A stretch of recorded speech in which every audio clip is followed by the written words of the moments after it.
Dentro destes recipientes, larvas do mosquito Aedes aegypti. Elas vieram de ovos que foram capturados em armadilhas instaladas no campus Santa Mônica da UFO, as ovitrampas.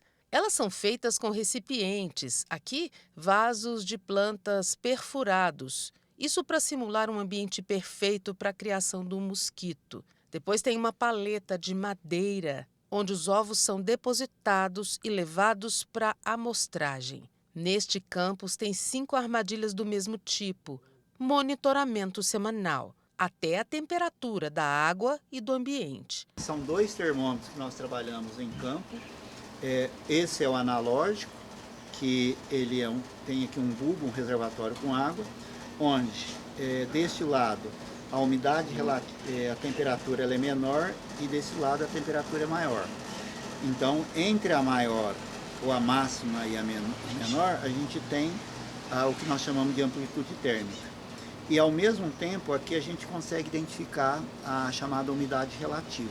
Então, nesse termômetro analógico. E nós temos o digital, que ele é mais sensível, que a gente também faz a coleta desse material. Por exemplo, nesse momento a temperatura está em torno de 25,9% e 58%, porque a presença dos vetores está ligada a algumas condições ambientais, por exemplo, temperatura e umidade. Então, quanto dentro de a gente chama de uma estratificação, por quê? Apesar de que o vetor nesses últimos anos ele começou a adaptar a temperaturas mais elevadas, mas existe um limiar mínimo e máximo da presença deles. Por exemplo, muito baixo e muito alto eles não gostam, mas o que a gente tem verificado é que mesmo em temperaturas elevadas e mais baixas, esse vetor está adaptando em algumas regiões do Brasil e do mundo. E aí essas condições ambientais aqui são muito importantes para nós. Elas não são deterministas, mas elas ajudam a entender esse comportamento da presença do vetor. O trabalho faz parte da pesquisa coordenada pelo professor João Carlos de Oliveira, da Escola Técnica de Saúde da UFO. A ovitrampa é uma armadilha, é um vaso de violeto, esse vasinho preto, inclusive ele é proposital, porque a fêmea gosta desse ambiente escuro. E então é um vaso preto que comporta um volume de água que a gente trabalha com 200 ml. A gente instala ou fixa uma palheta que é de Eucatex, porque uma parte dela é rugosa e a fêmea prefere esse material rugoso porque facilita a fixação do ovo que ela faz. Esse trabalho pretende mostrar a eficiência das ovitrampas, uma tecnologia barata capaz de ilustrar, ou melhor, mapear a presença do vetor, a presença do mosquito em determinada região. Esta ação tem base, tem foco no trabalho de educação popular em saúde. A ideia é que o monitoramento seja um indicador educativo para que as pessoas entendam que o mosquito está presente ou não. Por quê?